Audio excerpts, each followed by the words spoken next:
supply kedunguan itu berhenti, seharusnya politik tidak masuk ke pasar gelap stupidity, tapi masuk ke pasar intelektual. Karena itu saya dorong sebetulnya partai politik, tokoh partai politik, elite partai politik, pemikir pada tim sukses datang ke kampus, masuk kampus, paparkan tesisnya seperti dia ingin minta diuji oleh kampus.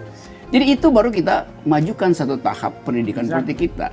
Kita ingin agar supaya politisi itu infografisnya itu jangan ditampilkan pada rakyat biasa yang nggak punya kemampuan akses metodologi, nggak punya konsepnya tertinggal. Datang aja ke kampus. Nah sialnya kampus ditutup. Itu sama seperti Orde Baru lakukan. Orde Baru lebih fair karena dianggap bahwa politik harus masa ngambang itu. Jadi biarkan sampai tingkat kabupaten, jangan sampai tingkat desa politik. Kan Orde Baru bikin begitu kan masa ngambang. Sekarang masa ngambangnya justru dibikin supaya nggak bisa masuk kampus. Ajaib. Apa yang ditakuti di kampus? Semua presiden Amerika berkampanye pertama di kampus, deklarasinya di kampus, menandakan bahwa politik itu adalah urusan mereka juga intelektual. debat di kampus. Yes. Dan jadi konkretnya Bang Rocky ini sebetulnya yang dilarang di kampus itu apanya? Saya nggak tahu dilarang. Karena fakta yang terjadi Pak Rocky, yang dilarang itu adalah dukungan kampanye propaganda deklarasi kebangkitan Hizbut Tahrir, narasi khilafah. Gini ya, Artinya gini loh, kalau itu sebuah gerakan intelektual, let's say, atau itu sebuah social movement, it's okay. saya terangkan. Kita bisa sebentar dulu. Berapa menit yang mau terangin? Sebentar dulu. Tunggu kasih tahu berapa menit yang mau terangin saya? 1 menit saya bicara. Sebentar. Berapa menit? Sebentar. Bukan berapa menit supaya saya tahu. Sebentar dulu. 2 menit. Saya tendangkan 2 menit. Yang dipersoalkan selama itu kan ketika mahasiswa terlibat di dalam kampanye propaganda politik khilafah, politik Hizbut Tahrir. Dan ini dipersoalkan, dan Anda mengatakan bahwa di situ demokrasi dipasung. Buat saya, parameter atau standar apa yang kamu pakai? Karena lo intelektual, dia akan bicara dengan netralitas akademiknya. Tetapi kan sejauh ini, Pak Rocky ini tidak pernah netral. Saya terangin ya. Dan begini. Belum. Udah 2 menit. Ketika saya belajar filsafat, dosen saya Manyu Suseno mengatakan, semakin kamu mengerti filsafat, semakin kamu mudah dimengerti orang. Semakin kamu tidak bisa dimengerti orang, semakin kamu tidak mengerti filsafat. Dan saya pikir ini yang sering kali dibicarakan oleh Pak Rocky. Sekarang saya tidak mengerti bahwa dia ngomong. Bahkan Pak Rocky sendiri pun dalam banyak kritiknya menurut saya tersesat di dalam dirinya sendiri. Nah, ini yang jadi masalah. Pertama saya begini sebentar, saya kasih bicara. Ini saya juga tanggapi ini. Yang Pak Rocky katakan ada pasar. Ada pasar gelap, ya, yang dibilang pasar stupidity, pasar gelap dan pasar kedunguan intelektual, kedunguan. Ini pasar apa? Siapa yang jelas? Pasar suara atau apa gitu? Ya kan saya mau terangin. Kalau pasar itu pasar suara, artinya masyarakat dong. Jangan masyarakat ini lantas kita belah menjadi dua, yang satu yang stupid, yang disebut pasar gelap, yang satu lagi ada intelektual. Jangan diperlakukan seperti itu masyarakat Indonesia. Ya sebelum kata jangan itu keluar, dengarkan uraian saya. Silakan. Kan saya belum terang. Waktu Anda, silakan. Tapi saya tidak sepakat kalau masyarakat itu dikatakan ada masyarakat pasar gelap. Yang dimaksud dengan kedunguan masyarakat gelap, masyarakat yang dijadikan pasar gelap itu dibilang dungu. Jangan juga seperti itu begitu loh. Kita dengarkan Rocky, silakan. Habis ini saya. Gini ya. Saya cicil kalimat saya supaya bersih gitu. Ya, biar saya bisa minum air. Ya, silakan Bon. Yang terjadi hari ini adalah masyarakat nggak tahu yang dibicarakan oleh elite itu apa. Karena skrutinisasi tidak mungkin mereka lakukan. Oke ya. Supaya mereka tahu, mesti ada fasilitas untuk mempersoalkan ide, visi, misi, segala macam, infografis. Itu fungsi kampus. HTI dalilnya apa? Masukkan ke kampus, bikin seminar, uji. Jadi you gak usah panik bahwa itu HTI, ya belum diuji. Jangan-jangan soal HTI bukan ideologi. Memang Bentar. Karena itu saya bilang jangan-jangan bukan tar dulu itu. Jangan-jangan bukan ideologi. Yang dicari adalah efek statistik dari Islam. Bisa aja. Tapi Contohnya apa efek statistik dari Islam? jelas saja di dalam semua pemilu Islam itu mayoritas. Jadi tidak mungkin HTI itu sekedar diakses ideologinya. Ini suara. Ideologi HTI itu memang sudah berbeda. Iya. Oke, ini ideologi yang Kita- dianut kita- orang Islam. kita lanjut. Sebentar. Ideologi Karena itu saya lanjutkan dulu. Saya belum HTI itu tidak mau dia ideologinya Pancasila. Topik- Iya gini nih, saya dengar. Ideologi dia tetap Kalau khilafah. Saya ngerti, karena itu saya mau terang. Jadi untuk apa lagi sekarang kita bedah di dalam kampus untuk mengetahui apa ideologi HTI? Ideologi itu, Ideologi gini ya. sudah jelas gitu loh. Nggak, gini, yang Jangan coba, itulah coba, dipersoalkan. demokrasi. coba saya clearkan dulu. Anti demokrasi. Bung Rocky menyarankan agar ayo diajak juga wacana-wacana, narasi-narasi yang biasanya keluar dan akhirnya ditangkap dengan tampang Boyolali dan Sontoloyo Iya, iya, masuk gini ke ya. kampus dan kemudian terjadi diskursus setuju, yang setuju. mendalam, bukan Kalau hanya saya- semata-mata kalau itu soal saya setuju. Gini Saya ya. setuju. Jadi kalau misalnya Saya lanjut dulu sedikit ya.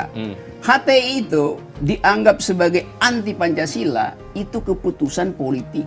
Tidak. Dengar dulu, karena itu saya dengar.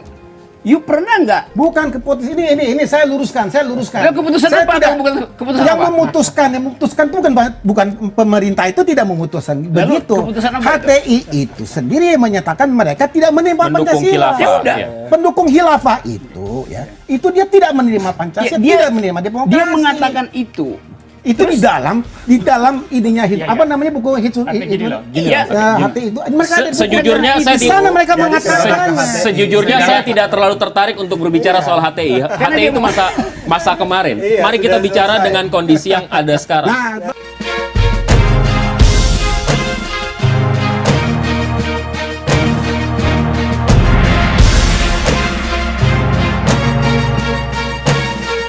Orang akhirnya nagih janji. Karena memang politik ya nagih apa yang dijanjikan. Bukan misalnya mengatakan, ya saya dijanjikan dikasih kopi, tapi kan ini kopi susu kan. Ya saya nggak perlu kopi susu. Itu yang kita mau, Pak Iya, Rocky. iya, justru itu makanya saya bilang saya setuju sama Anda. Ya, itu yang aja itu yang kita mau. Tetapi persoalannya adalah oposisi ini tidak pernah mengajukan kritik berdasarkan data dan dinarasikan secara Gini ya, cerdas. Saudara Buni, saya Itu yang menjadi masalah. Saya nggak Oke, tahu. yuk ambil semua. Saya di ujungnya aja tuh. Ya, ya artinya gini loh, saya mau meluruskan supaya saudara Daniel ini nanti pulang sampaikan kepada teman-temannya bahwa oposisi ini belum terbiasa belajar menggunakan data lalu kemudian mengajukan kritik dengan narasi yang cerdas dan juga ada panduan etis di sana. Jadi jangan menghalalkan segala cara karena ini demokrasi Saya potong dikit bukan ya. sistem. Saya ini dikit. bagian saya. Baru lanjut, silakan. biar Bung Rocky Bung lanjut. Rocky Data carut marut data Gini, itu gini. justru lahir dari rejim ini. Yang satu Loh, bilang bagaimana impor kamu penting, bilang carut yang satu marut? bilang Kamu, enggak. kamu Itu bilang loh faktanya Pertamina, loh. kamu bilang Pertamina bangkrut. Bung Pertamina Rocky, jawab jangan pulang. enggak, kita nggak bangkrut. Oke, silakan. Kalian bilang harga tempe sekarang tipis Setipis seperti ATM. ATM. Faktanya setebal dompet Itu- kamu. itu faktanya saya adalah bilang bahwa pernyataan ibu saya goreng saudara. saya khawatir narasumber saya satu akan pulang. Jadi silakan duduk lagi. Ayo kita dengarkan. ulangi isu yang udah gosong dalam 2 bulan ini soal tempe segala macam.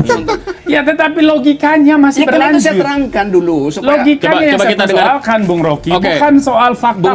Bung Boni nanti bisa menanggapi Rocky isunya- setelah Saya kan Rocky bilang bisa. dari awal, sistem berpikir ini yang rusak itu yang kita Oke. persoalkan. Bung Rocky silakan. sistem berpikir Sekarang- itu sekarang- yang Kembali ke core sekarang kita persoalannya. pergi pada konsep sistem berpikir. Ya, let's go. Oke, saya terangin ya. silakan. Ya, get in. Dengar ya. Prabowo bicara di Boyolali di dalam upaya untuk menerangkan disparitas ekonomi. Exactly. Itu tidak diangkat oleh media, tidak dibicarakan di kampus. Lalu salah siapa? Jokowi. Karena itu dengar, saya nggak bilang soal salah, dengerin uraian saya, Saudara Boni. I'm listening. Oke, Come on. seandainya otak kekuasaan itu pinter, dia akan seret pikiran Prabowo itu, kemudian diolah di kampus. Karena, dengar. Karena Prabowo itu justru melakukan analisis kelas. Ngerti nggak? Yang seharusnya adalah diskursus PDIP itu. Iya. Kan sebetulnya Prabowo mau bilang, ini terjadi disparitas. Walaupun di dalam satire, itu muka Boyolali. Itu proletar yang Jadi buat- mengalami eksploitasi. Tahan dulu. Exactly. Karena monopoli aset itu tidak tiba pada Ini kan kepentingan tafsiran rakyat. Anda, Pak Rocky. Justru itu saya Ini menerangin. tafsiran kamu. Bukan tafsiran kamu seakan-akan kamu juru bicara Prabowo. Saya kalau gini, Nah, yang gini, kita nih. persoalkan itu Yang kan bukan juru faktanya. bicara Prabowo. publik, But pers you are dan kekuasaan acting. nggak mampu untuk mengolah itu. Akibatnya yang keluar Ya adalah begini, kenapa publik tidak mampu mengolah Tadi gitu loh? begini loh, Sebentar, tadi lucunya Pak begini, Prabowo sebentar. itu bicara. Coba lihat logika Bung Rocky ini. Tadi dikatakan bahwa Prabowo menjelaskan soal ekonomi dan kesalahan media adalah tidak menangkap itu, tetapi tampang Bojolali bersoal. Tiba-tiba lompat ke kalimat kekuasaan ini, otak kekuasaan ini tidak Menyeret. mampu menangkap. Saya tidak melihat, saya tidak Memang melihat. otak Ntar kekuasaan dulu, nggak- iya. Kalau dia mampu Tapi melihat, lompatannya bos. bukan lompatan, No. itu konsekuensi. No. It's not a kind of- Lompatan kepala kamu terlalu jauh. Buat saya itu menandakan. Ya, karena kepala buat kamu saya, terlalu pendek, maka saya No, lompatin. buat saya karena ruang kosongnya terlalu luas di kepala kamu. Ruang kosongnya terlalu luas di kepala kamu. Ruang kosongnya terlalu luas di kepala kamu. Karena kepala kamu terlalu pendek, maka saya lompatin. No, Karena kan kepala buat kamu saya terlalu pendek, maka saya lompatin. No.